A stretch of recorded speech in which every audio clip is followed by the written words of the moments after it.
Iran's missile strikes were a necessary and proportionate response to Israeli continued terrorist aggressive acts over the past 2 months.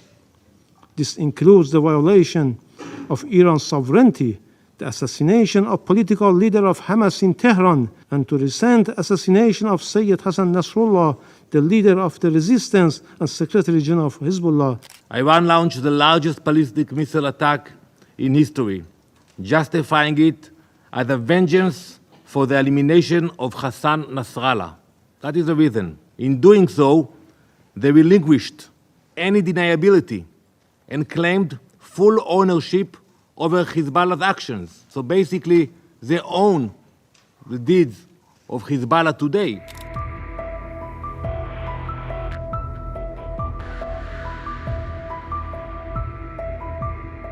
As we informed the members of the Council in our letter yesterday, the armed forces of the Islamic Republic of Iran launched a series of missile strikes targeting the military and security positions of the Israeli regime.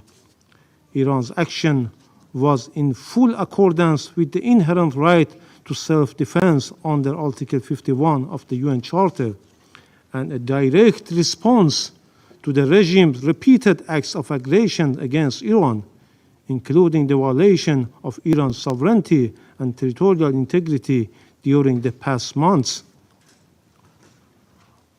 Our invocation of the right of self-defense, followed by an extended period of restraint, reflects Iran's responsible approach to regional and international peace and security at a time when the illegal action and genocide carried out by this occupying apartheid regime against the Palestinian people, as well as its repeated military aggression against Lebanon and Syria, continue.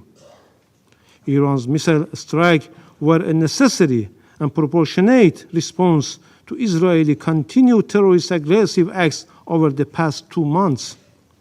This includes the violation of Iran's sovereignty, the assassination of political leader of Hamas in Tehran and Iranian citizens, the targeting and wounding Iran's ambassador to Lebanon, and the recent assassination of Sayyid Hassan Nasrallah, the leader of the resistance and Secretary General of Hezbollah, and General Abbas Nil Furushan, an Iranian military advisor in Beirut.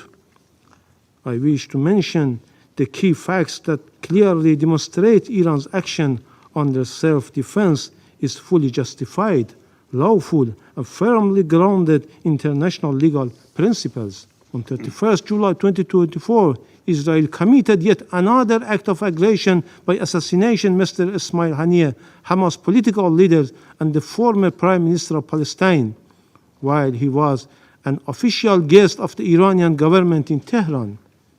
This was a flagrant breach of Iran's national sovereignty and territorial integrity. Despite Iran's call for action, the Council again failed to act. Again, we witness another heinous crime by Israel, this time through the detonation of communication devices targeting the innocent people of Lebanon.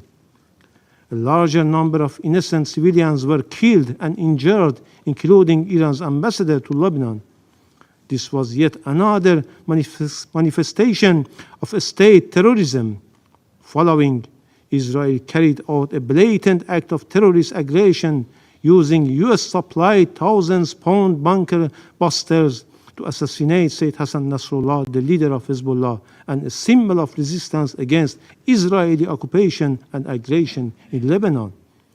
This brutal attack resulted in the martyrdom of numerous innocent people, including Hezbollah leader and Iranian General Abbas Nil Furushan, while also leaving many civilians wounded. Contrary to the regime, which consistently considered innocent civilians and civilian infrastructure as legitimate target for aggression and massacre, Iran's response has only targeted the regime's military and security installation with its defensive missile strike, because the Islamic Republic of Iran is grounded in ethical principles and noble teaching of Islam and full compliance with the principles of distinction under international humanitarian law. Iran is fully prepared to take further defensive measures if necessary to protect its legitimate interests and defend its territorial integrity and sovereignty against any act of military aggressions and the illegal use of force. In this regard, Iran will have no hesitation. In an unprecedented act of aggression, Iran fired almost 200 ballistic missiles, forcing millions of people into bomb shelters. These scenes have not been witnessed since the Blitz in London. This was a deliberate attempt to strike at the very heart of our society, targeting the most sacred places in Israel, holy sites, mosques, synagogues, and churches. To Iran, there is no holy ground, no purity of life worth protecting. But even before the missiles rained down, the bloodshed had already begun. Just minutes before this assault, Palestinian terrorists opened fire on civilians, murdering 7 innocent people, young women, mothers protecting their babies, tourists. This is the reality we face every single day. Terror at our borders, missiles overhead, bullets in our streets. The Council must understand the situation Israel is forced to live in. We are under attack. Now the world must step up. Iran must pay a heavy price for this attack. Anything less is complicity. This is the largest missile assault in Israel's history. They have openly launched hundreds of missiles into civilian areas. Today, the mask is off, and their evil is now laid bare for all the world to see. The Ayatollah's regime has revealed its true nature, not just as the world's greatest sponsor of terror, but as an active, direct aggressor. Until now, they had largely operated in the shadows, using all their proxies, Hezbollah, Hamas, the Houthis. They carried out their dirty work. But last night, that mask was ripped away, the mask that their leaders wear in these very halls. Iran no longer hides behind others. They have proudly stepped into the open, as the architects of chaos and destruction. And now the world can see their true face.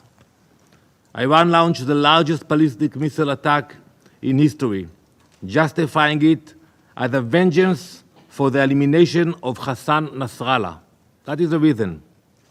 In doing so, they relinquished any deniability and claimed full ownership over Hezbollah's actions. They say that. That is the reason for the attack, because of Nasrallah. So basically, they own the deeds of Hezbollah today. In the past year alone, since October 8th, Hezbollah has launched over 9,000 missiles and rockets, over 1,000 anti-tank missiles and hundreds of attack drones. They have made over 70,000 Israeli civilians refugees in their own country. All the while, they have been attempting to infiltrate our communities, to commit an October 7th-style massacre. Behind every murder, every rocket launch, every plot stands the Iranian regime. Let me be clear. Israel will defend itself. We will act. And let me assure you, the consequences Iran will face for their actions will be far greater than they could ever have imagined. Let me ask the Council and the entire world, how would any of you react if faced with such an attack? What would any nation do if hundreds of ballistic missiles were raining down on your civilians, your cities, your places of worship?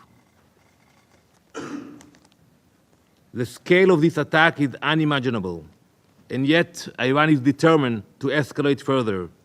This is not just a threat to Israel, this is a threat to the entire world. We will defend our people, and our response will be swift and decisive. Those who attack us will face serious consequences. For every missile fired, we will respond with strength. We demand immediate, crippling sanctions on Iran. The IRGC must be designated as the terrorist organization it is. Do not let yourselves be fooled by moderate Iranian president. I saw the way they were received here last week. The meetings, the clapping.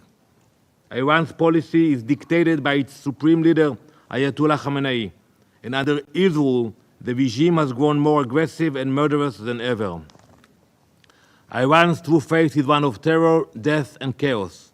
They do not care about life, they do not respect their own religion, and they have targeted their fellow Muslims without hesitation. This is not a conflict between two equal sides. This is a battle between a sovereign country defending its right to exist and a regime that seeks nothing less than our extinction. And I repeat what I said last time. We have no border with Iran. We have no dispute with them.